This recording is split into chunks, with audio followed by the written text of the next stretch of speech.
Hello children, let's learn about the homes of the animals in this video.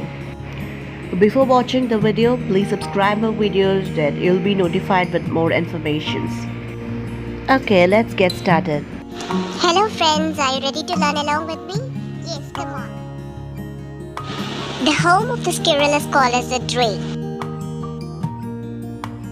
The place where the fox lives is called as the earth. The birds live under the nest. The shelter of the mouse is called as the hole. The spiders do live in the web. The place where the pigs live is called as the sty. The dogs live at the kennel. The shelter of the owl is called as the barn.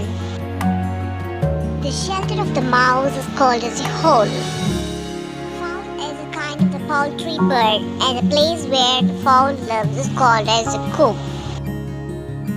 Pigeons live at the Dovecote. Thank you children. Hope you've learned about the homes of the animals in this video. Please do like, share and subscribe my videos. Meet you soon.